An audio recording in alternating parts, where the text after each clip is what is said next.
The quiet man who sits in the cafe every day turns out to be the leader of an operation, and this truth comes to light through an unexpected connection he forms with a young man.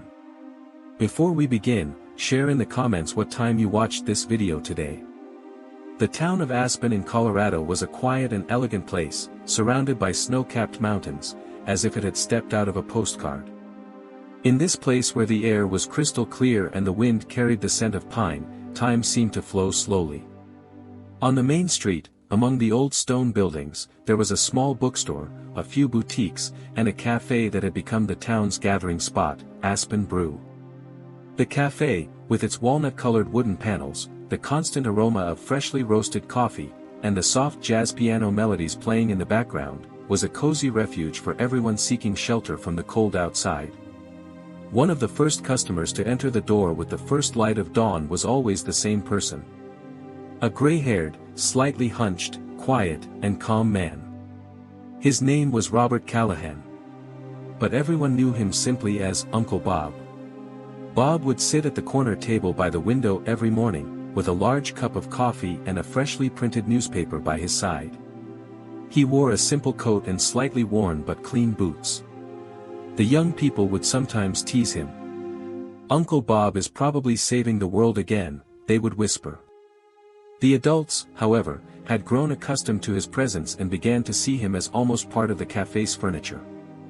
But one person always observed Bob closely, the cafe's owner, Mia. Mia knew Bob's habits by heart. He drank his coffee without sugar. He would bring the cup on the table to his lips at exactly 8:05 a.m., then slowly glance out the window. But Mia noticed something else. Despite his age, Bob's hands hardly ever trembled. His eyes were constantly focused on the door, on the people. And most importantly, the slight bulge in the inner pocket of his jacket. As if someone was always on alert. It was as if this old man was still protecting something. On July 17, 2025, which began like any other ordinary morning, an unexpected door to Bob's past would open. The cafe was filled with the golden light of the sun, and the usual morning customers had taken their seats.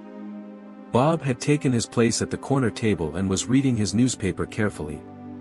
The door opened, and a young boy of about 17, carrying a backpack, hurried inside. His name was Liam.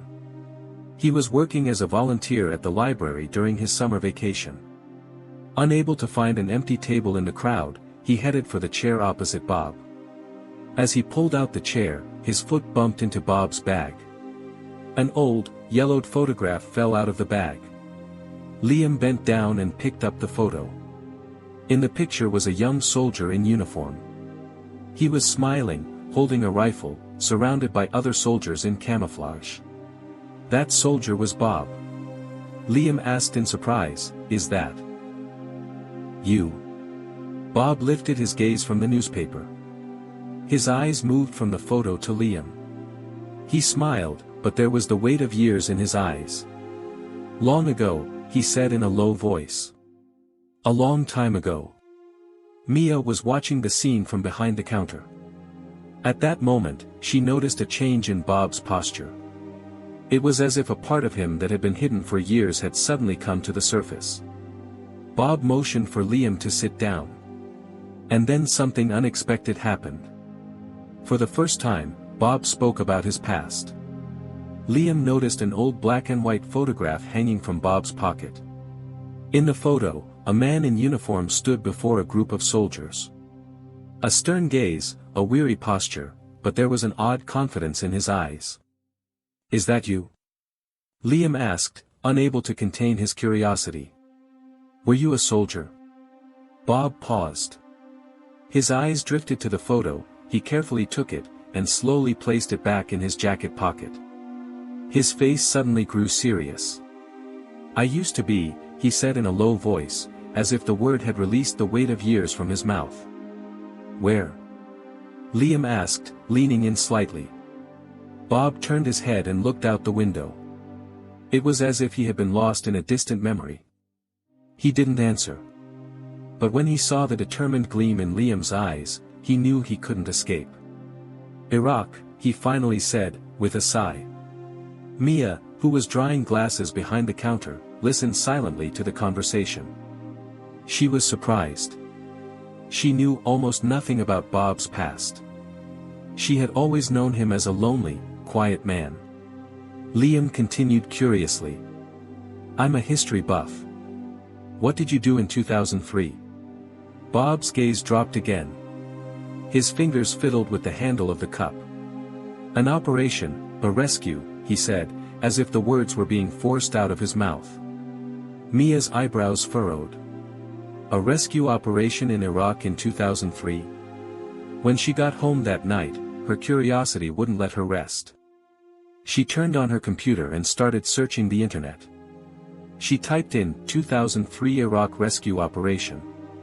Within minutes, a news article appeared. It stated that a unit from the U.S. Special Forces had been trapped behind enemy lines, and a commander had organized a night operation to rescue the entire unit. The names were censored, but one detail was clearly stated: the commander was Captain Robert Callahan. Mia stared at the screen. Uncle Bob. Was it Robert Callahan, she thought. Her heart began to race. How could such an important man be sitting quietly here, sipping his coffee in a small-town cafe? Why had he left his past behind? The next morning, Mia went to the cafe earlier than usual. Bob was sitting at his usual table. He was sipping his coffee, slowly turning the pages of his newspaper. He was the same as always, but Mia's heart was racing. She took a deep breath and walked over to his table. "Bob," she said softly. Her voice trembled slightly. "That photo. Were you in Iraq? Were you on a rescue mission?" Bob paused as he was about to turn the page. He folded the newspaper and placed it on the table. He lifted his head, his eyes locked on Mia. But there was no anger or defensiveness on his face as she had expected. Instead, there was a tired yet understanding look. "Some people want to forget," he said slowly. "But some memories can't be erased." Mia swallowed. Her eyes were filled with tears. "Were you that commander? Captain Callahan?" Bob remained silent for a moment. Then he bowed his head. He didn't answer. But that silence was a confession louder than any words. Just then, the door knocked, and Liam entered. He wore a brown jacket and held a notebook. He walked toward Bob's desk and sat down without asking anything. There was respect in his eyes.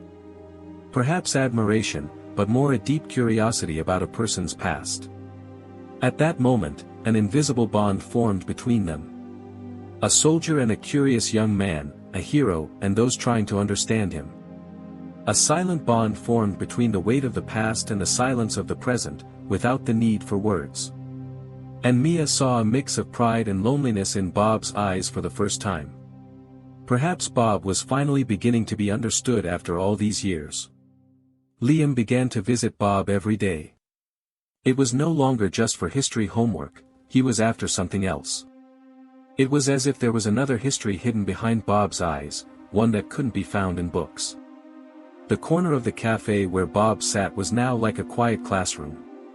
Liam would ask questions, and Bob would respond with short but profound sentences.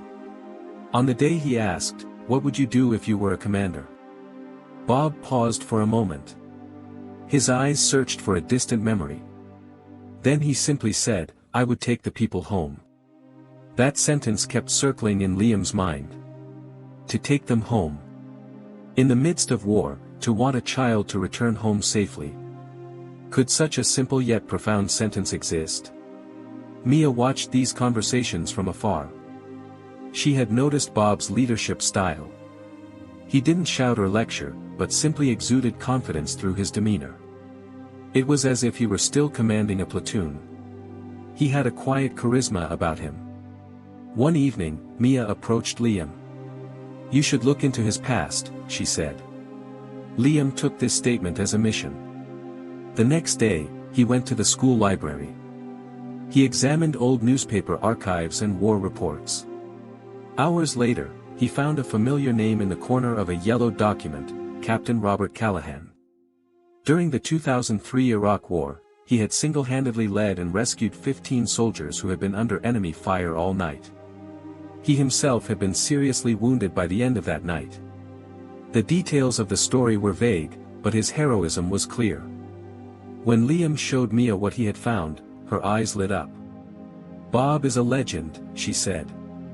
Mia wanted to share this truth, but not in a loud way. That wasn't her style. She wrote a handwritten letter. "Dear Robert Callahan, this town is proud of you. Not just for your past, but for the inspiration you still quietly provide here today. With respect, Mia." One morning, Liam placed the letter in front of Bob. Bob slowly opened the letter, glanced over it, then carefully folded it and placed it in his breast pocket. He said nothing. But that day, something happened that hadn't been seen in years. A glimmer of pride appeared in his eyes. From that day on, the cafe customers began calling Bob Commander. No one was doing it as a joke. On the contrary, the word was more than a title, it was an expression of respect. Bob nodded silently and smiled. Perhaps some heroes are reborn not only on the battlefield, but also in small-town cafes. Bob's story quickly spread throughout the town. Everyone was talking about how the quiet man in the back corner of the cafe was actually a hero. A special ceremony was held for Bob at the local VFW, Veterans of Foreign Wars, hall. The hall was packed.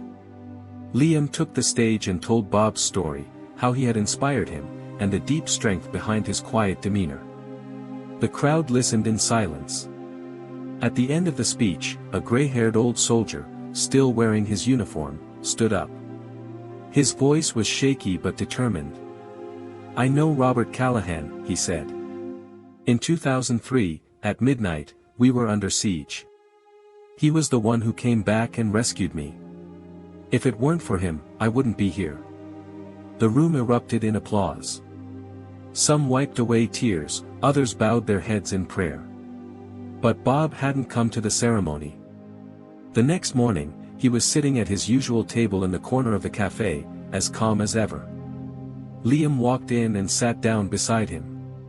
After a brief silence, Bob raised his head and said with an unusual sparkle in his eyes, "Perhaps the legacy continues here." This was a sign of a new beginning for him. From that day on, the cafe's customers began calling him Commander. Bob didn't object. He smiled quietly. Young people came to his table, asked him for advice, and listened to him. The leadership he had shown on the battlefield years ago was now being carried out in a peaceful cafe. And this story ends with this question. Have you ever met someone like Bob? Someone who leads quietly, changing lives without leaving a trace.